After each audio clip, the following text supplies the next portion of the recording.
60 రోజుల్లోనే ఇంగ్లీష్ నేర్చుకునే అద్భుత అవకాశం మీకోసం ఇప్పుడే స్పోకెన్ ఇంగ్లీష్ క్లాస్లో జాయిన్ అవ్వండి. నమస్తే రమగారు. నమస్తే జయ. రమగారు, మంచి చందమామ కథ ఒకటి చెప్పండి. చిన్న కథ చెప్దామా? పూర్వం ఒక రాజుగారు ఒక ఆయన ఉండేవాడు.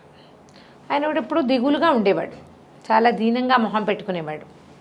జనాలకు అర్థమైంది, ఎందుకు ఇంత దిగులుగా ఉంటాడు ఈయన, అంత దిగులు పడ్డానికి కారణం ఏమిటో తెలియదు. అది రాజు తాతండ్రుల నుంచి వచ్చిన రాజ్యం, ఏదో పిల్లలు వాళ్ళు వీళ్ళు ఉన్నారు, రాజ్యం సుభిక్షంగా ఉంది, అన్నీ బాగానే ఉన్నాయి. ఆయన ఇట్లా ఉండేవాడు, సూర్మంటూ ఏమిటో ఏమిటో ఏమిటో అనుకునేవాళ్ళు. ఆయన దిగులుగా ఉండటానికి ఒక రహస్యం ఉంది. ఆ రహస్యం ఆయనకి క్షవరం చేసేటువంటి మంగలి అప్పన్నకి మాత్రమే తెలుసు. జుట్టు కత్తిరించేటప్పుడు ప్రతి నెల అప్పన్న అది చూస్తాడు. ఏమిటంటే రాజుగారికి చెవులు గాడిద చెవులు ఇట్లా ఉంటాయి ఆయనకి. అయితే ఆయన ఏం చేసేవాడు, మామూలుగా అయితే గడ్డం చేయడానికి వీడు రోజు విడిచి రోజు వచ్చేవాడు, తలపని చేయడానికి నెలకోసారో 2 నెలలకోసారో. అప్పుడు ఈ కిరీటము, ఈ జుట్టు కవర్ చేసిన జుట్టు అంతా వెనక్కి తీయాలి కదా, అది కవర్ చేసేలాగా హెయిర్ కట్ చేసి పెట్టేవాడు. ఈయన ఎక్కువగా కిరీటం పెట్టుకునేవాడు. పగటిపూట ఎవరికి తెలిసేది కాదు. ఆ రాత్రిపూట ఏమిటంటే వాళ్ళ అప్పుడు దీపాలు అవి తక్కువ కదా, అంత రాత్రిళ్ళు ఎవరికైనా తెలుసుకునే అవకాశం ఉండేది కాదు. ఆయన తలపాగాతోటి వాటితోటి కవర్ చేసుకునేవాడు, ఎవరికైనా తెలిసిపోతుందేమో అని దిగులు. ఓహో.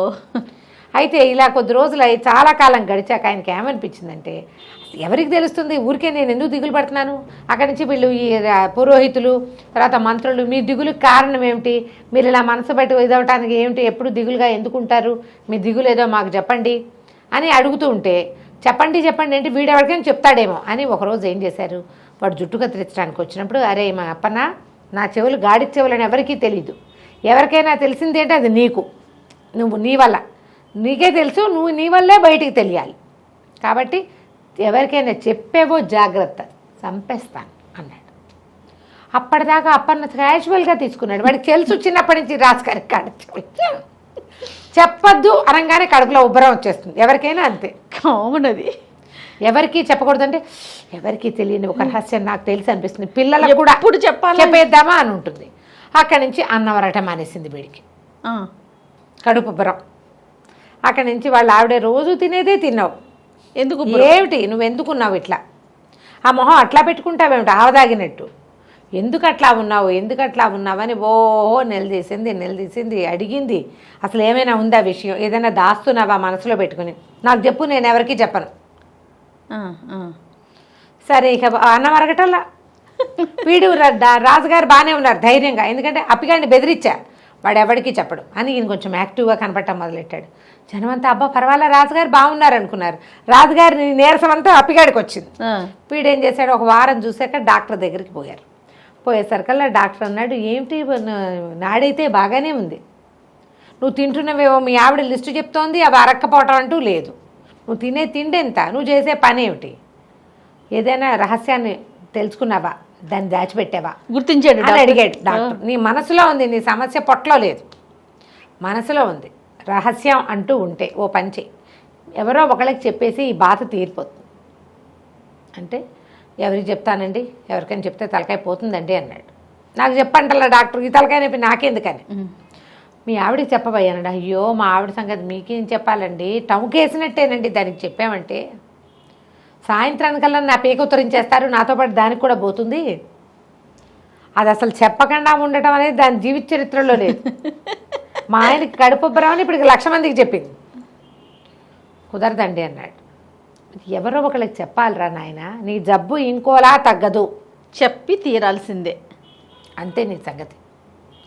సరే వీడు 10 రోజులు తిరిగాడు, ఇటు అయిపోయాడు. ఇంకా అన్నం సాయించట్లా, సాయించిన అన్నం అరగటల్లా, నిద్ర పట్టదు, చెప్పకూడదు, ఏ నిద్రలోనో వాగేస్తానేమో నేను భయం, పెళ్ళాం వినేస్తుందని టెన్షన్, అందుకని అది నిద్రపోయేదాకా వీడు పడుకునేవాడు కాదు. ఇంకా నీరసం రాదు, ఓపిక లేని వాడికి నిద్రే ఆహారం. అవును, ఆ నిద్రపోకపోతే వాడికి మందు పనిచేయదు ఇంకా.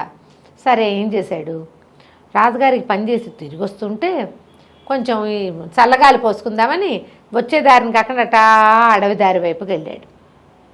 వెళ్తే అడవి దారిలో ఒక పెద్ద బ్రహ్మాండమైన పుట్ట ఒకటి ఉంది, పాములు లేవు, చీమలు పెట్టిన పుట్టే బోలుగా కనపడుతోంది. సరే ఏమనుకున్నాడు, ఎవరో ఒకరికి చెప్పేయాలంతే. చకచక వెళ్ళి ఆ పుట్ట దగ్గర చప్పట్లు తట్టి చూశాడు, దాని నేలను తన్ని చూశాడు. ఏమీ పాములు లేవు, అన్ని వ్యాఖ్యాలికి పోయినాయి. పాములు ఉండాలి, చీమలు పెట్టిన పుట్టలో పాములు ఉంటాయి, చీమలు లేవు, పాములు లేవు. ఆ పుట్టలో ఇట్లా మోహం పెట్టాడు పెద్దది, అది ఇట్లా హోల్సల్లే ఉంటుంది కదా, పెట్టి రాజుగారి గాడి చెవులో, రాజుగారి గాడి చెవులో హోయ్ ఓహోయ్ ఓహోయ్ అని 5-6 సార్లు చెప్పేసి అమ్మయ్య అని ఒక పెద్ద తేనిపొచ్చి ప్రశాంతంగా అయిపోయాడు, వెళ్ళిపోయాడు. బాగుపడ్డా? వాడికి ఏం అవ్వాల, ఇంకా బాగానే చెప్పేశాడు కదా పుట్టలో. అయిపోయింది. సంవత్సరంన్నర గడిచింది, 2 ఏళ్ళు కూడా గడిచాయి. రాజుగారు కులాసాగానే ఉన్నాడు, అప్పలకొండ కులాసాగానే ఉన్నారు. బాగుంది.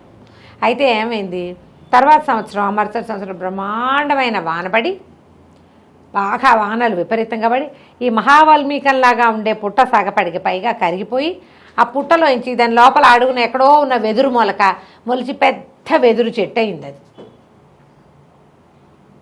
వెదుళ్ళ దగ్గరే పుట్టొచ్చింది, ఆ పెద్ద మొక్క చచ్చిపోయింది. ఈ వర్షం బాగా పడి పుట్ట నానిపోయి ఆ లోపల ఉన్న మొలక పెద్దదైపోయింది. వెదుళ్ళు సడన్గా వస్తాయిట, పెద్ద పెద్ద పెద్ద పొదగా అయింది. తర్వాత 2 ఏళ్ళు 3 ఏళ్ళకి రాజుగారు పెద్ద సభాభవనం ఒకటి కట్టించారు. అందులో సంగీత కచేరీలకి వారా వీర చాలామంది పిలిచారు.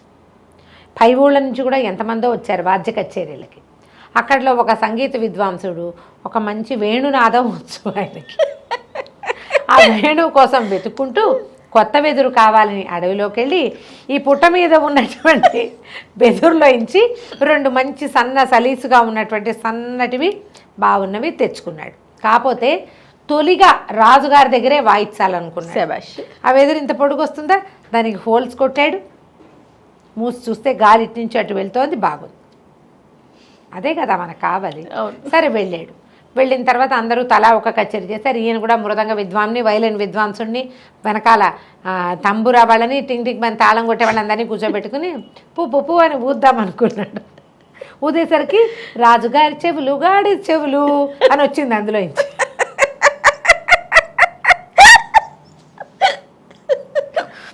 నేను కాంతపోయాడు.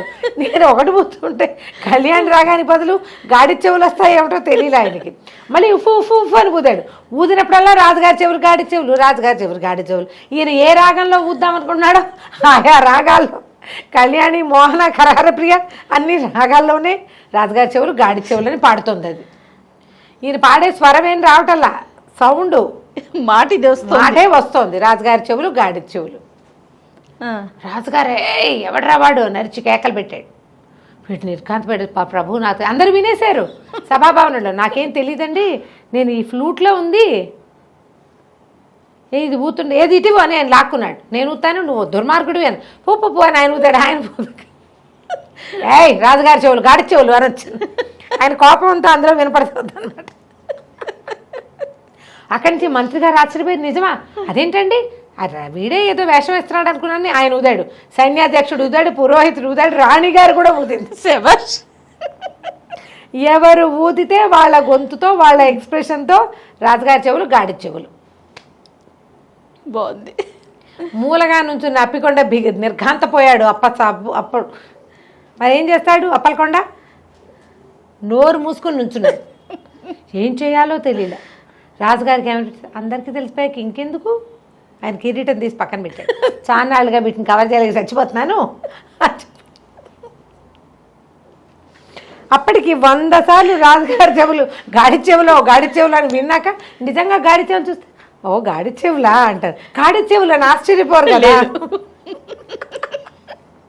100 సార్లు విన్నాక క్యాజువల్గా ఉంటాయి అవన్నీ. అందరూ మామూలుగా చూశారు. వినకపోతే ఒకసారి వింటే కొంచెం ఆశ్చర్యం, వినకపోతే బాగా ఆశ్చర్యం. విన్నాక కొంచెం బాగా వినేసాక ఏముండదు. అంతే. ఫస్ట్ టైం విన్నప్పుడే షాకింగ్. అంతే రమ్మగారు, ఏ విషయమైనా అంతేగా. ఇంకా దీన్ని కవర్ చేయడం ఎందుకు? అప్పన్న రేపొద్దున వచ్చి చెవుల మీద జుట్టు కత్తిరించారు, ఆ విసుగొస్తుంది జుట్టు భరించలేక అన్నాడు. మర్నాడు అప్పలకొండ కొనుక్కుంటూ వచ్చాడు. రాజుగారు కులాసాగా ఉన్నారు. హాయిగా డిప్పకడిని చేయించుకుని చక్కగా ప్రశాంతంగా గాడి చెవులను అందరికీ చూపిస్తూ తిరగడం మొదలుపెట్టాడు.